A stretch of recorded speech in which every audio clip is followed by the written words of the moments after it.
কুমিল্লার নাঙ্গলকোটে বিষাক্ত সাপের কামড়ে মনা মিয়া ওরফে আব্দুল মন্নান নামে এক ওঝার মৃত্যু হয়েছে। ঘটনাটি ঘটেছে রোববার দুপুরে মৌকারা ইউনিয়নের মোরেশ্বর গ্রামে।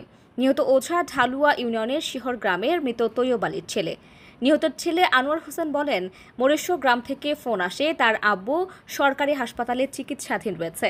হাসপাতালে গেলে তাকে 1000 টাকা ও ওষুধ দিয়ে মোরেশ্বর গ্রামের লোকজন চলে যায়। তার বাবা সাপুরে দীর্ঘ প্রায় 25 বছর ধরে সাপ ধরে আসছে। সাপটি তাদের হেফাজতে রয়েছে।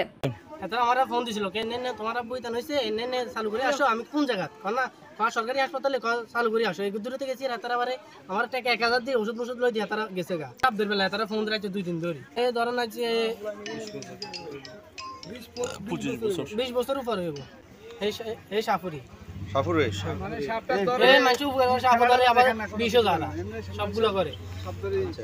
মোহাম্মদ ফারুক জানান, তার ভগ্নিপতি মনা মিয়া প্রথমে তার ভাইয়ের সাথে সাপ ধরার কৌশল শিখেন। এরপর তার বোনকে বিয়ে করে শ্বশুর জয়নাল আবেদিনের মাধ্যমে সাপ ধরা ও সাপের বিষ নামানো শিখেন। তখন আমার ভাইয়ের সাথে থাকতে উঠা বসা করতে করতে তখন আমার মা রাখি দিবার পরে আমার মা তারা রাখি দিবার পরে আমার বোনটা তার কাছে বিয়া দিবার পরে দীর্ঘদিন পর্যন্ত আমার ভাইয়ের সাথে থাকতে আবার আমার বাবা কয় তারা কর্মগুলো শিখান যাইতো না। তখন আমার বাপে কয় শিখে না এই যাবি কয় না যাইতো না তারা রাখি তো রাখতে রাখতে এক সময় হইতে তারা কিছুটা এই সাপ ধরা সাপ কীভাবে ধরে কীভাবে করে এবং এই জিনিসটা আমার বাপে শিখে দিয়ে গেছে। তখন আমার বাবালা আসা যাওয়া চলাফেরা থেকে আমার বাপে এই সাপটা ধরা শিখে নিয়েছে। মোরেশ্বর গ্রামে জসিমউদ্দিন জানান, সকালে তার বাড়ির পাশে বিষাক্ত সাপ ধরতে আসেন ওঝা মনু মিয়া। সাপ ধরার মধ্যে তার ডান হাতের আঙুলে কামড় দেয়।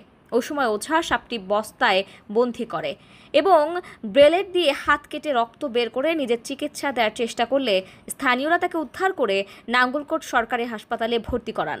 চিকিৎসক প্রাথমিক চিকিৎসা দিয়ে অ্যান্টিভেনম প্রয়োগ করে। দুপুরের দিকে চিকিৎসাধীন অবস্থায় হাসপাতালে তার মৃত্যু হয়।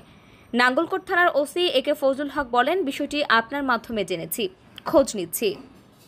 মুফাসসির গেছে সাপ ধরার জন্য, ওইখানে গাছের ভিতরে যখন ঢুকেছে হাত দিতে গেছে আর ওখানে সঙ্গল করছে সাপটা। সঙ্গল করার পরে ওনায় নিজে হাতে বান দিছে। বান দেওয়ার পরে এটা বলতেছে আপনি চলেন নাঙ্গলকোট আমি ভ্যাকসিন দিয়ে আসি, ভালো হইব।